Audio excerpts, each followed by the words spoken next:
बच्चों, आज हम आपको प्रश्नावली 3.2 यानी कक्षा 10 की मैथ है 3.2 आज पढ़ाने जा रहे हैं, जिसमें दो चर वाले रैखिक समीकरण के बारे में आपको पढ़ा रहे हैं। इसके पहले आपको बताया गया था कि जैसे दो अगर जुगपत समीकरण दिए हों, यानी दो चर वाले अगर रैखिक समीकरण हो तो उसमें जो है आपको ग्राफ खींचकर हम बताए थे। तो ग्राफ जब खींचा जा रहा था तो आपको दिखाए थे हम कि जब ग्राफ खींच रहे थे दोनों ग्राफ एक दूसरे को काट रहे थे और फिर जो है दूसरे वाले में जो है ग्राफ जो है समपाती हो रहा था, और तीसरा जो स्टेप था उसमें ग्राफ जब खींचा जा रहा था तो ग्राफ की दोनों रेखाएं समांतर हो रही थी। तो उसी क्रम में जो है आज हम फिर आपको आगे पढ़ाने जा रहे हैं। आप जो है ध्यान देंगे।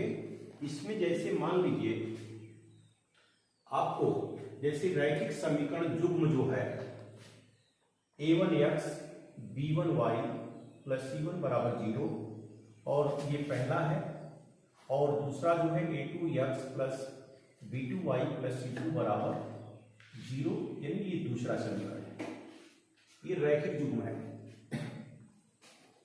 अब इसमें क्या है कि अगर ये दोनों जो समीकरण दिए गए हैं, अगर इन दोनों समीकरण से दोनों रेखाओं के संगत चरों के गुणांकों का अनुपात जो है अगर हम निकालते हैं तो इसमें जैसे a1 का a2 से, तो ये लिखे हैं a1 बटे a2, b1 बटे b2, क्योंकि वो y का गुणांक है तो ये b1 बटे b2, और ये c1 बटे c2, यानी ये जो है इस पे यही इनके संगत गुणांकों में अनुपात हो रहा है। तो इसमें जो है ऐसे मान लीजिए कि अगर ये दो समीकरण दिए हों और दोनों समीकरण से जो a1 a2 b1 b2 और c1 c2 का अगर अनुपात निकालते हैं तो मान लीजिए कि a1 बटे a2 अगर ये नाट बराबर जो है b1 बटे b2 होता है तो उस समय क्या होगा कि दोनों रेखाएं एक दूसरे को प्रछेद करेंगी, और जब ये दोनों रेखाएं एक दूसरे को जब प्रछेद करती हैं तो जो इसका प्रच्छेद बिंदु होता है वही उसका हल होता है। लेकिन अब उसमें जो है जब a1 बटे a2 बराबर b1 बटे b2 होगा तो उस समय जो है ये अद्वितीय हल होगा, जिसको हम बोलेंगे कि इसका अद्वितीय हल है या एक हल है, या उसी को हम बोलते हैं संगत हल भी कहते हैं। जैसे आपसे प्रश्न में पूछ दिया कि संगत हल है कि नहीं है, तो संगत का मतलब वही एक हल या अद्वितीय हल। अब दूसरे में है कि a1 बटे a2 बराबर b1 बटे b2 और ये बराबर c1 बटे c2। तो जब ये इन समीकरण के अनुपातों से जो अनुपात निकाला गया तीनों अगर बराबर है तो उस समय दोनों रेखाएं एक दूसरे के समपाती होंगी, अर्थात उसके जो है अनेक हल होते हैं,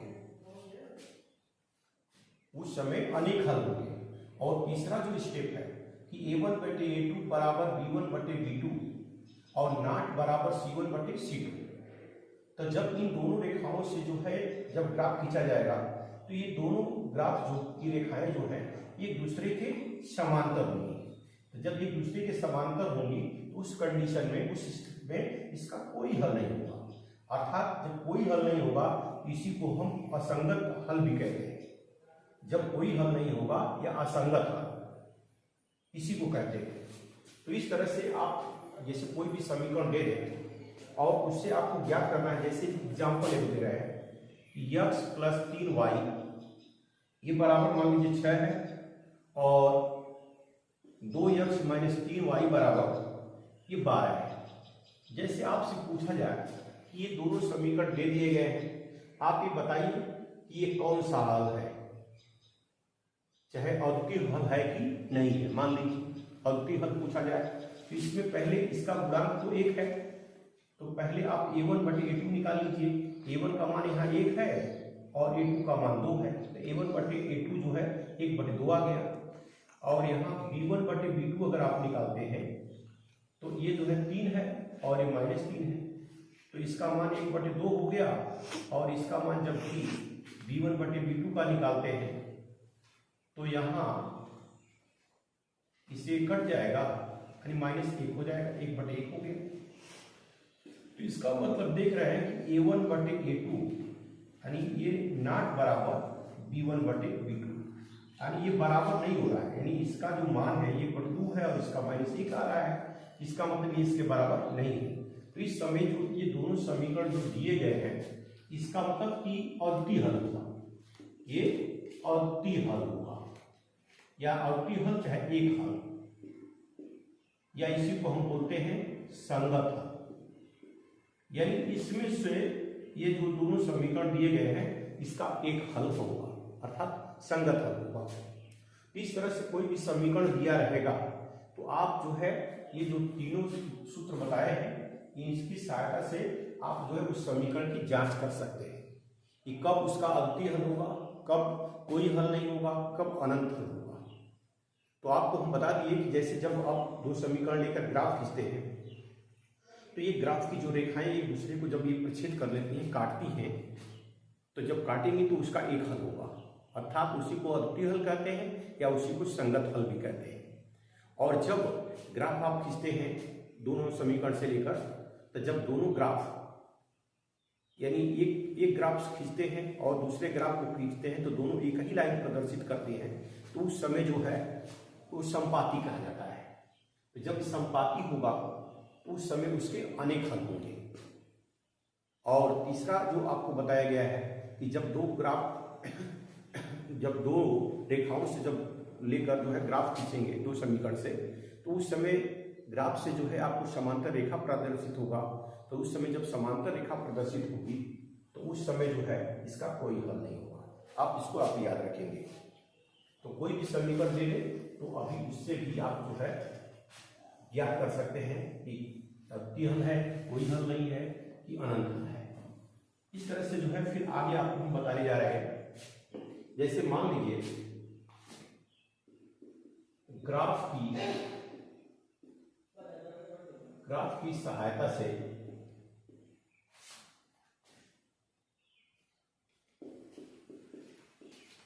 जांचिए कि रैखिक समीकरण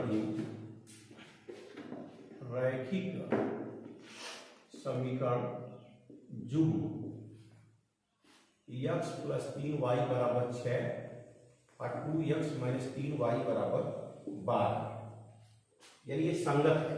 इसमें दे दिया है ये संगत है, पहले से कंफर्म है कि संगत है, अर्थात अद्वितीय है।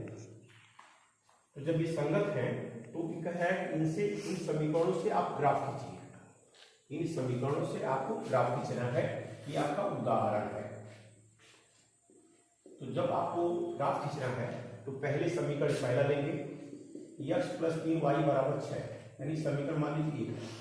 इससे क्या करेंगे कि इस समीकरण को आपको बताया हल करके चाहे x का चाहे y का आप पहले मान निकालेंगे। तो x या y का मान आप निकाल लेंगे। तो इसमें जो है जब इसको हल किया जाएगा तो 3y = 6 - x हो जाएगा, या y बराबर जो है 6 - x/3 हो जाएगा यहाँ। तो अब ये जो पहले समीकरण को हल करके हम y का मान यहाँ निकाल लेंगे। अब जब y का मान निकाल लिए हैं तो इससे जो है एक सारणी बनाएंगे। सारणी में जो है ये x का मान है और ये y का मान है। अब क्या करेंगे कि अब इस जो मान ये आया है y का, इसमें जो है हम x का मान अपने मन से हम रखेंगे और यह मान ऐसा रखना होगा कि मान रखने के बाद 6 में से उसको घटाने पर 3 से पूरा कट जाए। आपको यही ध्यान देना होगा। तो जैसे हम x का मान अगर हम 0 कर लेते हैं, जैसे यहाँ 6 - 0/3, तो ये हो जाएगा 6/3, 3 × 6, तो इसका मतलब y का मान 2 हो जाएगा। फिर अगर मान लीजिए y का मान जो है अगर हम 6 रखते हैं तो 6 में से 6 घटाएंगे 0, 3 के भाग देंगे तो 0 हो जाएगा। तो पहले समीकरण से जो है ये सारणी आपकी बन जाएगी। अब यहाँ जो है ये जो आप पूरा लिख लीजिएगा समीकरण 1 से। अब यहाँ जो है ये समीकरण 2 से, 2 आपका है 2x माइनस 3y बराबर 12। तो यहाँ माइनस 3y बराबर जो है 12 माइनस 2x, चाहे y बराबर हो जाएगा 12 माइनस 2x अपटे माइनस 3। तो y बराबर माइनस के भाग देंगे तो ये हो जाएगा माइनस 12 अब प्लस 2x अपटे 3। तो यहां जो है मान निकल गए। इससे भी आप सारणी बना देंगे, x हो गया, ये y हो गया। अब यहां भी आपको वही काम करना है। तो यहां आप करेंगे क्या कि सबसे पहले जो है आप x का मान रखिए अपने मन से, और ये मान ऐसा होना चाहिए इस पूरा हल करने पर 3 से कट जाए। तो अगर हम 0 रख देते हैं तो ये 0 रखेंगे यहाँ, तो ये पूरा 0 हो गया, ये माइनस 12/3 हो गया, तो माइनस जो है ये 4 हो जाएगा। अब इसके बाद x का मान अगर हम 3 रख देते हैं तो 3 दूनी 6, यानी माइनस 12 अब प्लस 2 गुणे 3 अब बटे 3, तो माइनस 12 प्लस 6 अब बटे 3 माइनस 12, यानी इसमें से घटा लीजिए तो माइनस 6 हो गया, बटे 3 कर लीजिएगा, 3 दूनी 6 माइनस 2 हो गया, तो यहाँ माइनस 2 हो जाएगा। इस तरह से आप हल करके आप सारणी बना लेंगे। तो जब इनकी सारणी बन गई तो अब इससे ग्राफ खींचेंगे आप। ग्राफ जब खींचेंगे तो ये आपका x अक्ष है, x डैश, ये y और y डैश, ये मूल बिंदु होता है। तो आपको चिन्ह परिपाटी हम बताए थे, कब मान धनात्मक होता है, किस चतुर्थांश में किस में ऋणात्मक होता है, ये सब हम बता चुके हैं। तो इसमें x का मान जब 0 होगा तो ये मूल बिंदु पर होगा, और y का मान 2 है, ये धनात्मक है, तो मूल बिंदु से ऊपर होगा, 1 यानी 2 होगा, यानी मूल बिंदु से ये ऊपर होगा। तो यहाँ जो है, यहाँ जो मान है इसको आप 0 और 2 लिखेंगे। अब इसके बाद x का मान 6 है तो धनात्मक है, तो यह मूल बिंदु से दाहिने तरफ x अक्ष पर होगा, यह मूल बिंदु है, दाहिने तरफ इधर होगा। तो 1 खाना, 2 खाना, 3 4 5 6, और फिर 0 है तो ये मूल बिंदु पर ही होगा। यहाँ लिख सकते हैं हम 6 और 0, क्योंकि आपको पहले ही हम बताए थे पहले ही कि जब भी आप ये ग्राफ बनाएंगे तो इससे ग्राफ खींचेंगे तो इसमें मानना होगा ये खाना बराबर 1 इकाई। उसी तरह जैसे यहाँ लिख सकते हैं कि एक खाना बराबर पैमाना, एक खाना बराबर 1 इकाई। तो जब एक खाना बराबर 1 इकाई है तो इसका मतलब 1 2 3 4 5 6 इकाई हो गई, 6 खाना। जैसा चाहे ग्राफ उसके हिसाब से आप खींच सकते हैं। 5 खाना भी मान सकते हैं, 5 खाना बराबर 1 इकाई के, 10 खाना बराबर भी 1 इकाई के। जैसे आप ग्राफ बनाएंगे उसके हिसाब से बन जाएगा। तो अब यहाँ जो ये 2 हो गया, 0 2, और यहाँ 6 0। अब इसको जो है आप यहाँ मिला देंगे, ये हो गया आपका। अब इसके बाद दूसरा जो समीकरण है इससे आप बनाएंगे। तो x का मान 0 है तो ये मूल बिंदु पर होगा, और -4 है तो y अक्ष पर नीचे होगा। 1 2 3 ये 4, यानी यही होगा। अब इसके बाद 3 और -2 है, तो यहां जो है 9 तो हम लिख देते हैं 0 और -4। अब 3 है तो धन में होगा, 1 2 3 यहाँ है, और 2 जो है ठीक इसके नीचे होगा यहाँ। तो जब इससे ग्राफ खींचेंगे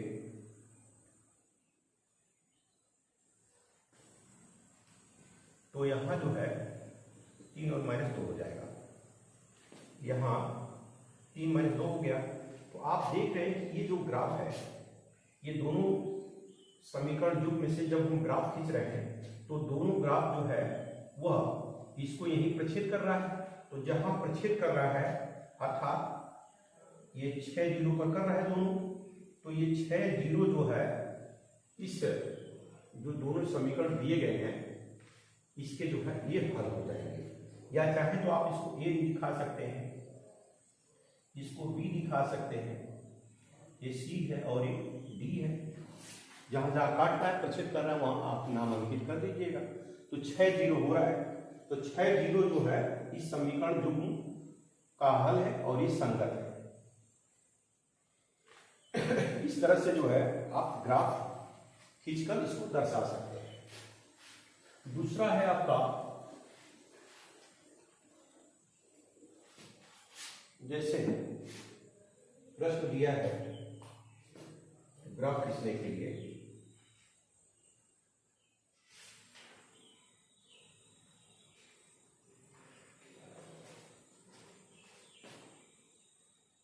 जैसे समीकरण मान लीजिए 2x - 2 है, ये पहला समीकरण है, और दूसरा भी जो है y बराबर 4x - 4 दिया हुआ है। ये दो समीकरण है, इन दोनों से आपको ग्राफ खींचना है। तो यहां आप लिखेंगे समीकरण 1 से, जब इससे ग्राफ आप खींचेंगे तो यहां y बराबर 2x - 2 है, तो यहां आप सारणी बनाएंगे, पहले मान x का फिर y का। तो x का मान अपने मन से रखेंगे तो y का मान निकलेगा। तो x की जगह पर अगर आप 2 रख देते हैं तो 2 दूनी 4, 4 में से 2 निकल गया 2, तो इसका भी मान 2 हो जाएगा। और x की जगह पर अगर आप 0 रख देते हैं तो ये पूरा 0 हो जाएगा, तो ये -2 हो जाएगा। कोई भी मान रख सकते हैं, कोई जरूरी नहीं कि जो इसमें दिया है वही रख सकते हैं, कोई भी मान रख सकते हैं आप। तो ये जो है समीकरण 1 से जो है ये आपकी सारणी तैयार हो गई, और ये सारणी जो है बन गई ग्राफ की। इसके बाद दूसरा जो है लिखेंगे समीकरण 2 से, तो y बराबर 4x - 4 है, तो इससे जब बनाएंगे आप सारणी, तो x है ये y है, तो यहाँ x का मान अपने मन से आपको रखना होगा।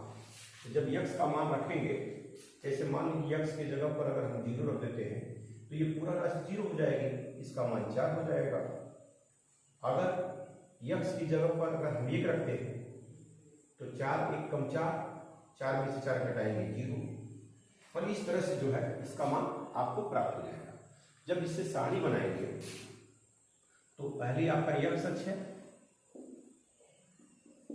फिर जो है आपका y और y डैश है, ये मूल बिंदु है।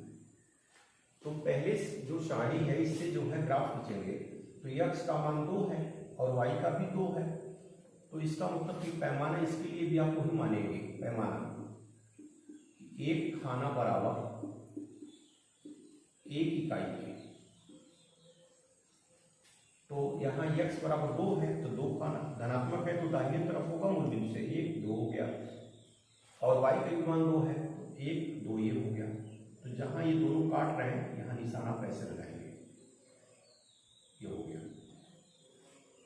तो यहाँ आप लिख सकते हैं 2 और 2, ये बिंदु हो गया।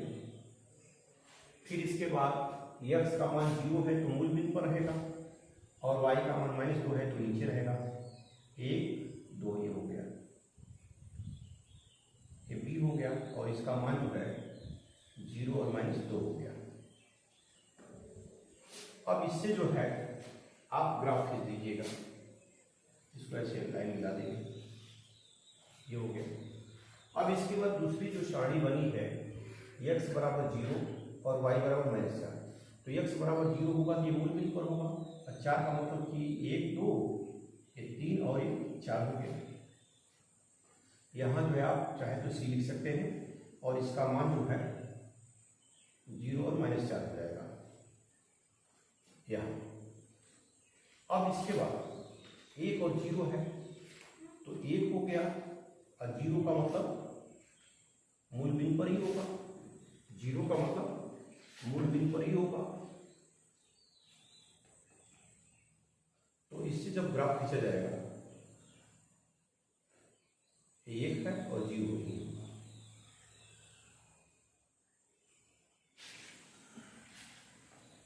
ये मान डी है, यहाँ लिख सकते हैं आप 1 और 0।